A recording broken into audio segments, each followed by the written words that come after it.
Donc bonjour à tous. Donc nous sommes vraiment ravis aujourd'hui de vous accueillir au ministère et de vous présenter cette table ronde, regard croisé, décryptage et mise en perspective des résultats. Donc pour m'accompagner, je vais avoir Stéphanie Cabot-Suras et Laurent Auvion. Peut-être dans un premier temps, je vais vous laisser vous présenter. Donc Stéphanie, peux-tu me dire qui tu représentes, si on a besoin de le présenter, et qu'est-ce que tu fais au sein de cette structure ? Merci Jules. Écoutez, moi je suis directrice générale de Binance France, donc de l'entité qui est enregistrée en tant que prestataire de services sur actifs numériques. Je m'occupe plus particulièrement de tout ce qui est affaires juridiques, de conformité et affaires publiques. Et auparavant, j'ai un parcours dans la régulation des marchés financiers. Merci. Et peut-être à ton tour, du coup, Laurent, si tu peux nous présenter ta structure et ton parcours. Merci, bonjour à tous. Donc, je suis Laurent Auvion, moi je suis directeur d'innovation du groupe DLPK. Alors DLPK, on est un petit peu plus discret, on est un acteur de la gestion de patrimoine, la finance beaucoup plus traditionnelle. Moi j'ai un parcours moi j'ai baigné dans les actifs numériques, pour reprendre la terminologie de Stanislas, depuis fin 2015. Et notre ambition au sein du groupe DLPK, c'est d'apporter de la valeur ajoutée dans la distribution et la mise en œuvre des allocations de gestion de patrimoine, des actifs numériques au sens très large. Donc on fait ça en interne et on fait ça aussi surtout avec beaucoup de partenaires externes et bien évidemment notamment les PSAN en France. Voilà.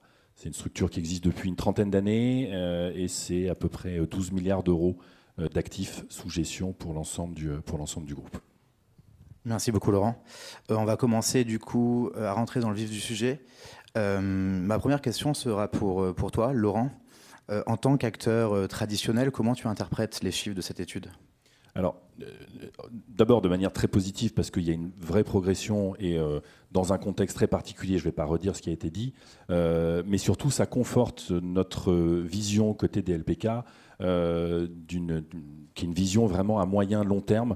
C'est-à-dire ce qui nous intéresse, nous, dans les actifs numériques, la crypto, le Web3, les NFT, la blockchain, le métaverse, c'est vraiment l'émergence d'un nouveau secteur d'activité.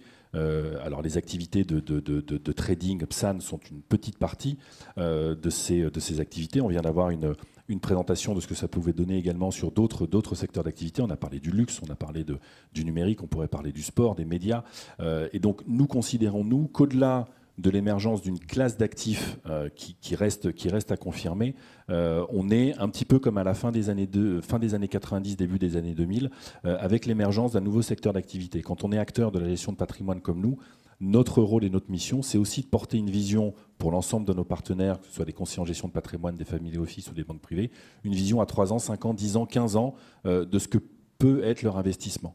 Donc certes, il y a la question de savoir est-ce que à court ou moyen terme, Bitcoin va continuer de performer, quels sont les altcoins. Certes, c'est indépendant, mais on a aussi, dans la finance traditionnelle, que ce soit sur des OPCVM sectoriels par exemple, et dans le private equity, on l'a un petit peu évoqué, là aussi, il y a des choses extrêmement intéressantes à faire en termes d'investissement, d'allocation de portefeuille, dans une vision à 3 ans ou 5 ans. Et donc les chiffres, on préfère avoir une augmentation continue, année après année, graduelle, avec qui traduit une vraie adoption et une vraie lame de fond sur le sujet, que des yo-yo d'adoption qui suivraient un petit peu une mode ou les cours des différents actifs numériques.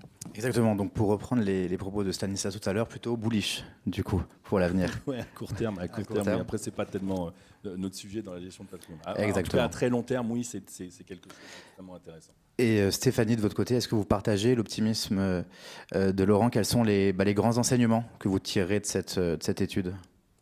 Je pense qu'il y a 2 chiffres qui appellent l'attention. Le premier, c'est la progression de l'adoption. Donc, malgré une année qui était un peu particulière sur les cryptoactifs, qui était en marché baissier, on peut le dire, il y a quand même eu une progression de 8 à 10% de l'adoption qui montre bien quand même une tendance de fond de l'adoption des cryptoactifs en France. Donc ça, c'est quand même un élément assez notable qu'il faut prendre en compte. Et le deuxième élément qui m'a frappé, c'est l'aspect très générationnel de cette adoption. On a vu les chiffres qui ont été présentés. 48% des détenteurs de cryptoactifs ont moins de 35 ans. Donc c'est un phénomène qu'on n'a peut-être pas souvent en tête. il peut y avoir une image de marché encore de niche, mais cet aspect générationnel nous montre que cette adoption est un phénomène qui est en devenir et extrêmement puissant. C'est une lame de fond qui est extrêmement puissante, qui justifie qu'on anticipe sur la surveillance, l'encadrement de ce secteur, mais également qu'on anticipe en termes de modèle d'affaires, de business, de développement d'activités, parce que tous ces utilisateurs de moins de 35 ans aujourd'hui deviendront les utilisateurs de demain, les épargnants de demain, et ils seront nés avec cette technologie et ils l'utiliseront non seulement pour les usages d'aujourd'hui, mais aussi pour les usages qu'on inventera demain. Donc ça, c'est vraiment un élément qui m'a frappé dans cette étude. Oui, effectivement, c'est vraiment un chiffre fort. Donc, on voit vraiment la pyramide d'âge de 18-35 ans. Et ma question, du coup, pour Laurent, c'est comment gère-t-on son patrimoine à cet âge-là? Alors,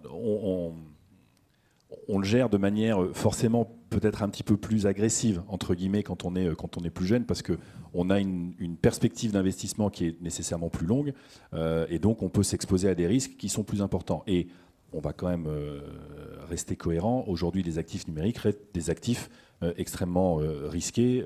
Je ne sais même pas si les échelles AMF permettent de bien mesurer le risque de ces actifs. Donc oui, il y a une exposition très importante au risque. Après, nous, ce qu'on constate, et c'est confirmé dans l'étude, ça n'est pas une surexposition. C'est-à-dire que ça reste un investissement rationnel. Les chiffres, c'est 11% de l'allocation globale de l'épargne, ce qui est alors plutôt fourchette haute de ce qu'on peut préconiser nous, mais ça reste néanmoins quelque chose de prudent. Et le constat qu'on fait, nous aussi, avec nos partenaires, c'est que cette jeune génération, par capillarité, elle remonte l'information à des investisseurs un petit peu plus âgés et qui, du coup, viennent s'intéresser au sujet et vont avoir des interrogations parce que sur certaines populations, on va être moins enclin à aller vers des plateformes un petit peu plus modernes et on va chercher des solutions, alors soit au travers de la finance traditionnelle, c'est pour ça que les banques ont certainement, et les assureurs ont certainement un rôle à jouer dans les années qui viennent, sur cette partie-là. Et en tout cas, nous, on est vraiment force de proposition sur ce type de produit, et on est aussi force de proposition et de pédagogie vis-à-vis de nos partenaires, parce qu'aujourd'hui, un conseiller en gestion de patrimoine qui s'adresse à un moins de 35 ans, s'il n'est pas en mesure d'aborder cette thématique des actifs numériques, encore une fois au sens très large, il peut être retoqué sur des problématiques de légitimité et de crédibilité. Donc il y a aussi une importance à s'intéresser au sujet, à s'acculturer, pour pouvoir continuer de rayonner et de travailler sur une clientèle qui serait un petit peu plus jeune, mais qui est nécessaire quand on veut renouveler un portefeuille en gestion de patrimoine. Exactement. Et ce profil, donc on voit bien que le profil type d'investisseur entre 18 et 35 ans, vous l'avez tous les deux dit, c'est donc un profil jeune qui demande un accompagnement dans l'investissement, qui demande aussi une certaine protection de l'utilisateur. Parallèlement, on voit que c'est aussi un public qui aborde avec sérénité la réglementation, comme certains chiffres de l'étude peuvent le démontrer. Donc ma question pour Stéphanie, c'était comment percevez-vous ces chiffres de ce jeune public qui accepte la réglementation, et notamment les chiffres relatifs à l'enregistrement PSAN? Alors, il y a un chiffre qu'on doit commenter, hein, c'est le slide que tout le monde a pris en photo sur le fait, et on en est très heureux, hein, que Binance est la première plateforme en France en termes d'adoption. Donc, près de 40% des détenteurs de cryptoactifs sont passés par la plateforme Binance pour les acquérir. Et ça, c'est extrêmement positif, on en est très très fiers, parce que c'est la preuve que réglementation et compétitivité ne sont pas du tout antagonistes, bien au contraire. Binance France, comme vous le savez, est la première grande plateforme internationale à avoir obtenu l'enregistrement PSAN, donc en tant que prestataire de services sur actifs numériques en France, il y a près d'un an. Après Binance, d'autres grands acteurs internationaux se sont implantés en France, ont sollicité l'enregistrement et se sont mis dans cette démarche réglementaire typiquement française. Et on voit bien que cette démarche réglementaire est tout à fait compatible avec finalement une adoption très large par les utilisateurs. Il y a un deuxième chiffre qui est intéressant de mentionner, qui est dans le détail de l'étude, c'est que lorsque les utilisateurs ont connaissance de ce qu'est l'enregistrement PSAN, ce qui n'est pas le cas de tout le monde, hein, mais de ce qu'est ce statut réglementaire, 96% disent que c'est un facteur de confiance et de sécurité supplémentaire qui est déterminant dans le choix d'une plateforme pour l'achat. Et donc ça, c'est également un deuxième chiffre très positif, puisqu'on voit que la réglementation française devient un argument supplémentaire en termes de confiance et de sécurité pour les utilisateurs, et on ne peut que s'en réjouir pour le dynamisme de l'ensemble de l'écosystème. Et donc cette dynamique réglementaire, je pense qu'elle est très positive en France. Binance France s'intègre pleinement dans cette démarche et essaye de la porter même au-delà de nos frontières. Et je pense qu'il faut absolument, dans l'avenir, construire là-dessus pour conforter la solidité de l'écosystème français. Effectivement, le cadre réglementaire démontre aussi le niveau de structuration de notre industrie.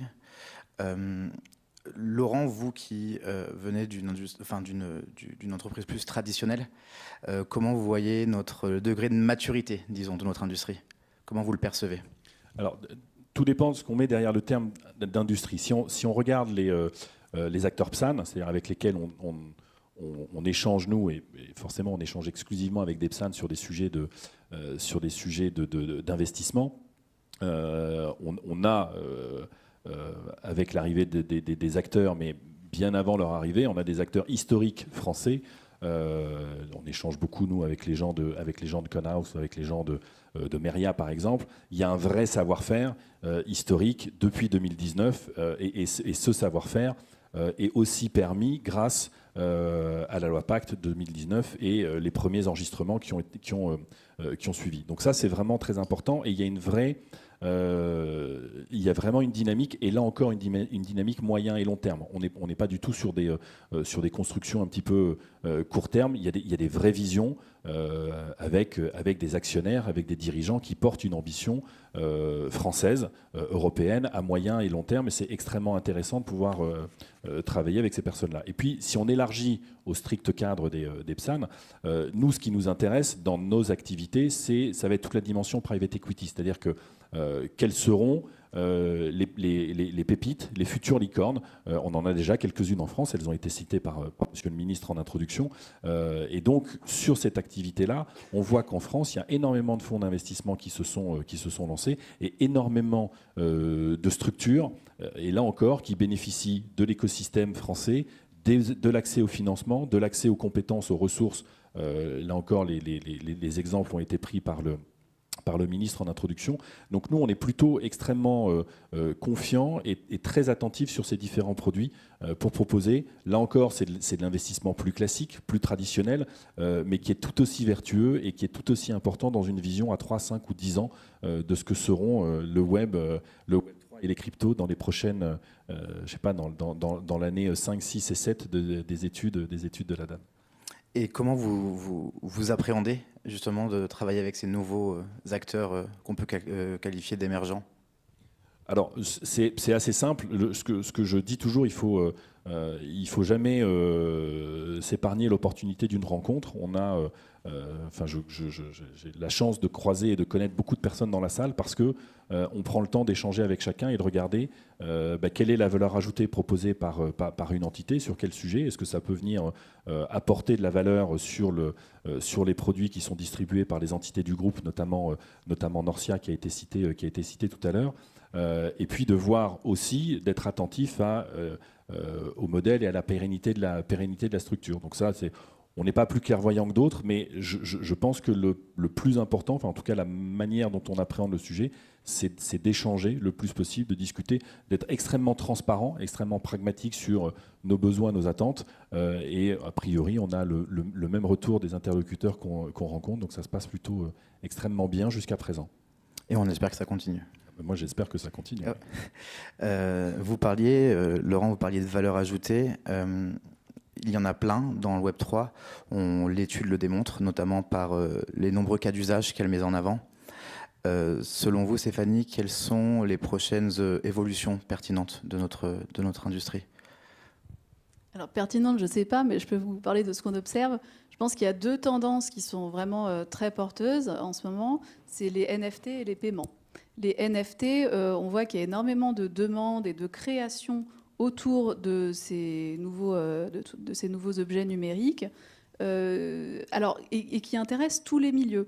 Nous, par exemple, l'année dernière, on a aidé le groupe La Poste à sortir une collection de NFT sur Binance, qui étaient en fait des photos prises par des facteurs qui avaient été formés par Yann Arthus Bertrand.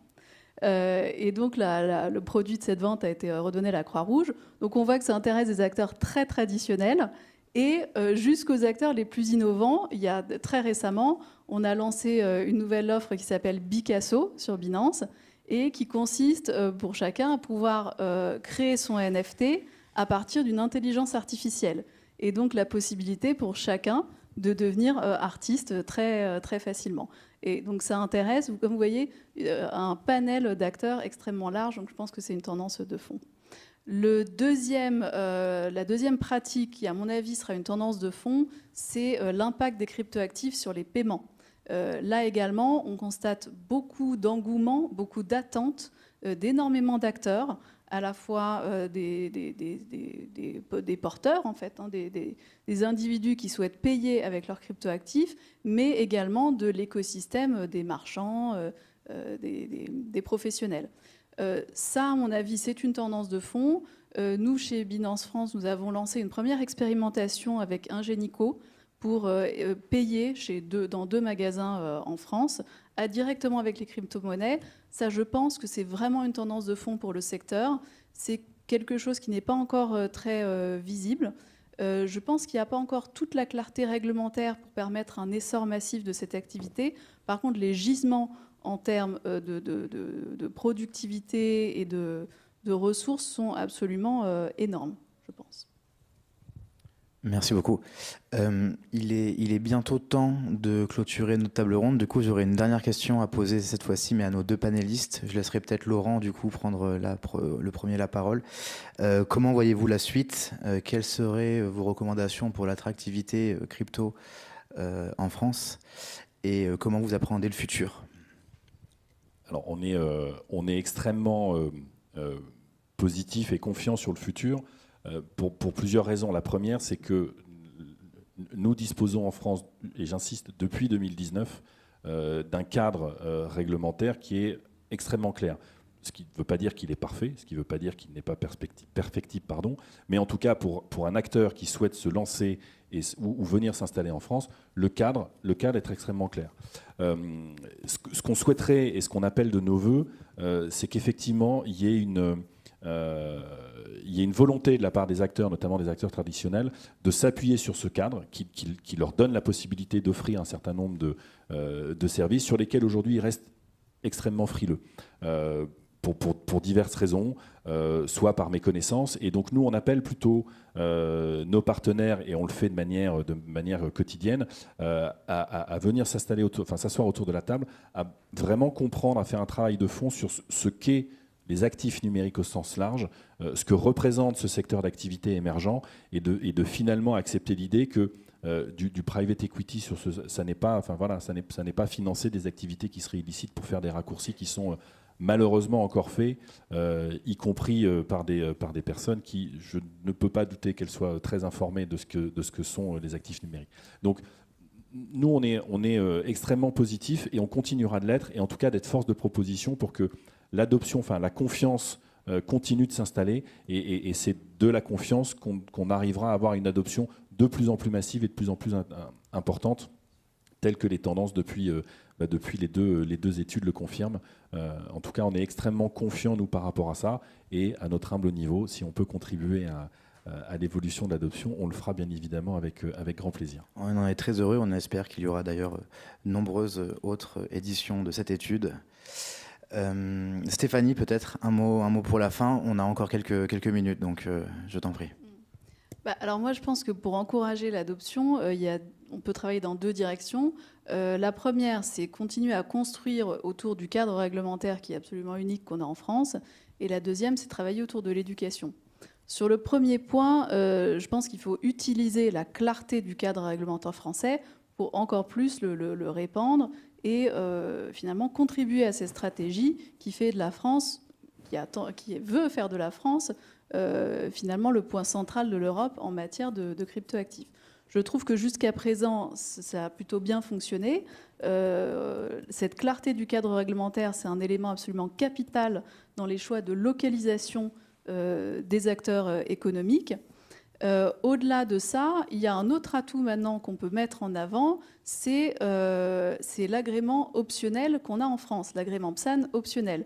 C'est quelque chose qui est assez peu mis en avant, mais qui va permettre à tout l'écosystème français de se mettre progressivement à niveau de la future réglementation européenne MiCA.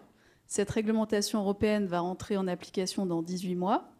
On a la chance extraordinaire en France de pouvoir s'y préparer avec cet agrément optionnel PSAN, qui est tout à fait similaire à l'agrément européen.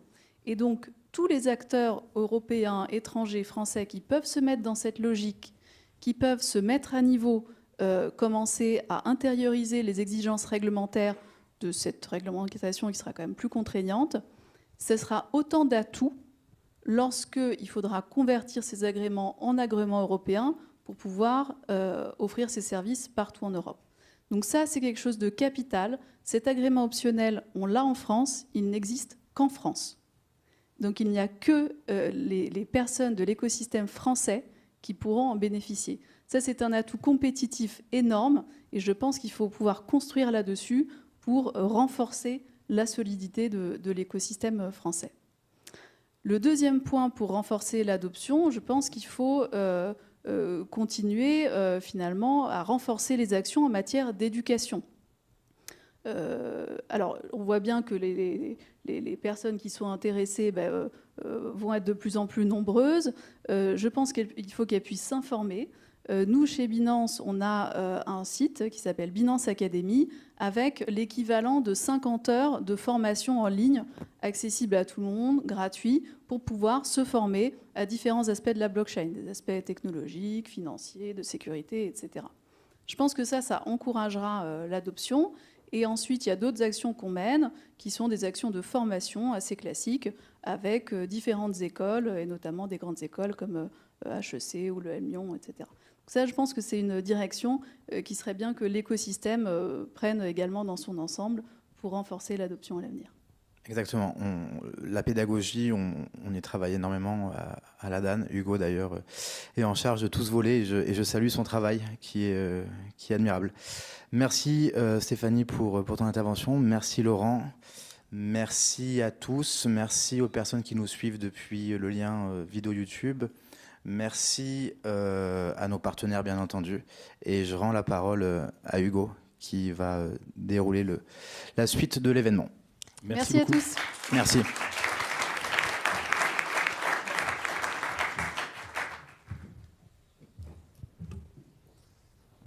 Bien, merci beaucoup Jules, merci Stéphanie, Laurent. On va désormais laisser la parole pour une nouvelle keynote, celle du groupe Caisse des dépôts et des consignations. On va désormais accueillir Nadia Filali, qui est directrice du programme Blockchain et Crypto à la Caisse des dépôts. Pour clôturer cette table ronde, on a parlé de régulation, de confiance, et donc ça fait parfaitement la transition avec la keynote que va nous présenter Nadia sur le nouveau cadre réglementaire européen, une opportunité pour les tiers de confiance traditionnels. Merci beaucoup Nadia.